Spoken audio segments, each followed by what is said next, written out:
So working on that Steampunk PC, it was kind of suggested to me that an old style television would be great, you know, the cathode ray tube. Like in Brazil where it's all exposed, and I thought, yeah, that would be really cool. But I don't really want to stick a cathode ray tube in there because it's going to be difficult to run, it's going to be heavy, and there's some really dangerous voltages kicking around to run that. What I want is something that looks like that, but is going to be plug and play. So of course, I'm thinking about using a flat panel LCD monitor, of which I've got one here. So that's the monitor I'm going to think of using. And what I'm thinking really is what I could do is dress that up so that it looks like a cathode ray tube, even though it has all the advantages of a monitor. Now that's not as challenging to do actually. What I need to do is build up the back so we have the curve of the cathode ray, and then stick a load of things on there to make it look like a cathode ray. So I went and grabbed an old Apple actually, an iMac, and I took off the control coils because obviously they're the main bits sticking on the back of a cathode ray tube. Now we have done breakouts of cathode ray tubes in previous videos, so if you don't know what one looks like, have a look at that video and it'll tell you. But that's one of the key components, and I pulled that off. There's a connection obviously at the back where the actual electron gun is, and in the Apple it was this awesome thing. I mean, it looks like an air filter off a carburettor to me, but I thought it was really awesome. So I'm going to basically use that and dress up an ordinary LCD screen to be a cathode tube. Because what I want to do is stack something on, so I've got a bit of vacuum cleaner here, and I'm going to force this onto the vacuum cleaner, stick it on the back there, and make a cathode ray body out of a bit of sheet plastic. So that's what I'm going to do. First thing, obviously, cathode ray body. Gun part of it, piece of cake. All I did was stick those on that bit of vacuum cleaner hose to make that. Then obviously this bit goes nicely on the back there, like that.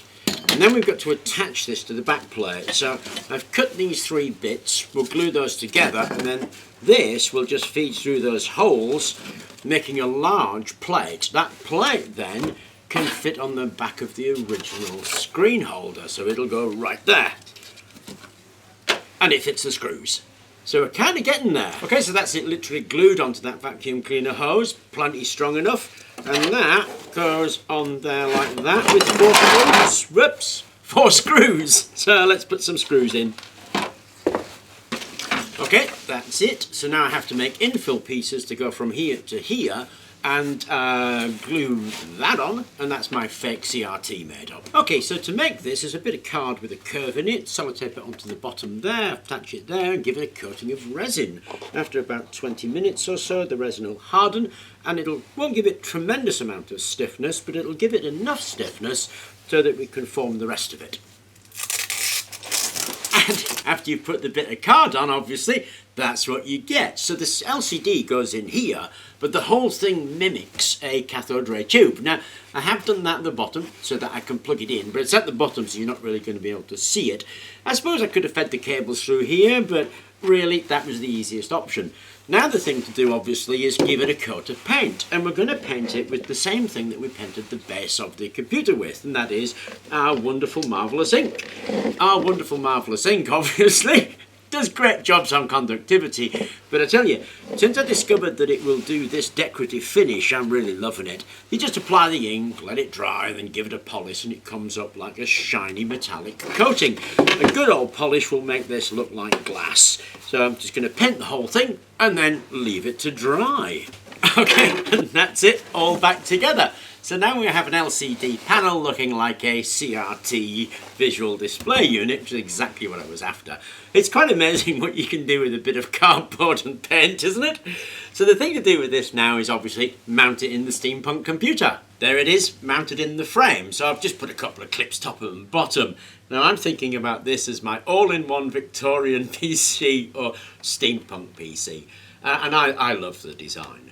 But it's really a simple thing to do. I mean, all I did was take that bare bones system, take it out the box, make a new box, put it all back in the same way I took it out. So really, it's one of those things that I think anybody can do. I mean, I made this out of that builder's board, the Sintra board stuff, so it was cut with a carpet knife and saw, and it's all been glued together. So I'm really quite pleased with it. Now, it cranks up. I've actually bothered to put wireless onto it, so let's get that started. Ta-da! There she is, working. I mean, truly, it's an odd thing to have done, but I love it. I mean, I'm going to put this in pride of place. It's probably going to become the video editing PC, actually. And there's lots of things I like about this, but again, my style. If you want to do one your style, piece of cake. But I hope you enjoyed the video series. Thank you very much for watching, and give it a go if you feel like it.